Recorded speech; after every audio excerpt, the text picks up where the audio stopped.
Sa ibang balita, tuloy-tuloy ang paghahanda ng House Prosecution Panel para sa nalalapit na impeachment trial ni Vice President Sara Duterte sa susunod na buwan.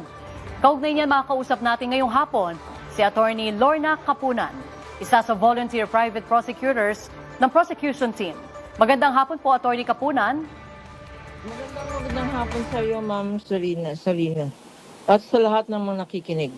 Thank you so much, Attorney. Attorney, I understand may kanya-kanya po kayong assignment po sa prosecution team. And pagdating sa articles of impeachment, alin po rito napunta sa inyo and paano po ninyo ginagawa ang paghahanda?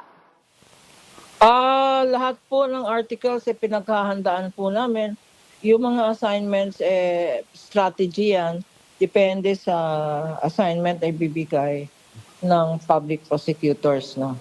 Pero kami sa private, lahat po ng articles assign po kami. So miski ano po kung pwede po kami. Alright.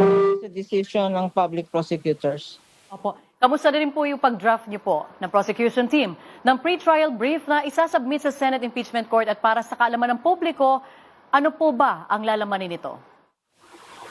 Ang laman ng pre-trial brief, kung ano yung in-order sa notice of pre-trial. No?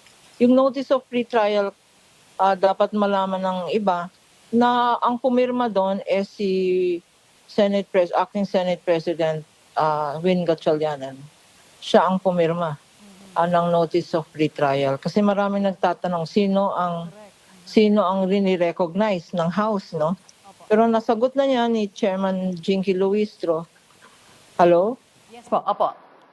Nasagot na yan na ang rini-recognize ng House ang majority led by Win Gatchalian at siya rin ang nagbigay ng notice of pre-trial. So susundin po natin ang sinabi sa notice of pre-trial, kung ano yung stipulation of facts, kung anong pwedeng i-agree, kung ano yung facts na pwedeng i-admit, sino yung mga witnesses namin ng prosecution, anong mga dokumento, anong dates ng pre-marking, no? Kasi napakadaming dokumento ang sabi sa pre-trial notice, separate day ang pre-marking, no? Hindi naman televised kasi, hindi matitelevise itong pre-trial para bigyan ng mga prosecutors na sapat na leeway para magmarka ng mga dokumento at mag-argue kung meron mga arguments na kailangan sagutin, no? Because hindi natin po alam kung magsasubmit ng pre-trial brief ang Vice President. Kasi sa answer niya, wala naman sinabi sa answer niya na kung ano yung mga evidence na ipapakita niya. Ang linagay lang sa answer niya, yung the same arguments na nakita natin. Ano? In fact, yun lang ang inattach niya, napakakapal ng answer. Opo. Ang inattach ng Vice President's team, yung mga finance sa Supreme Court. Right. No? Okay. So, hindi natin alam kung yun ang gagawin nilang strategy sa Monday na baka humingi na lang ng delay para sabihin na may pending issue sa Supreme Court or baka humingi ng hearing para sa mga legal arguments nila. Okay. Attorney, ang ganda ng pagkakataong kasama namin kayo ngayong araw dahil Independence Day. Ano po ang maaasahan ng publiko sa House Prosecution, which is kasama kayo, sa konteksto ng pagsusulong ng accountability and at the same time sa pagsulong nitong impeachment trial laban kay Vice President Sara Duterte? Alam niyo, significant nga yung sinabi mo, no, Ma'am Sarina, na Independence Day ngayon. No? Independence Day, pinaglaban natin ang independence ng bayan natin, independence ng tao, ng Pilipino, independence. Pinaglaban natin ang republika natin. Ano?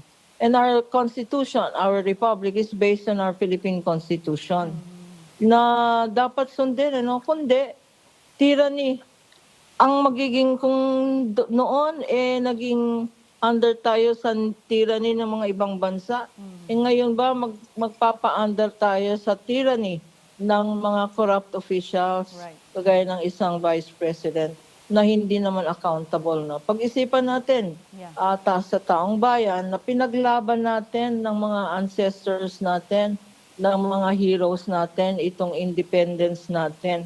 Ibibigay na lang ba natin sa mga tao na hindi bayan ang pinag-uusapan, sariling interest lang at hindi naman sila accountable sa Filipino people, no? Yun ang intindihin natin ngayong Independence Day.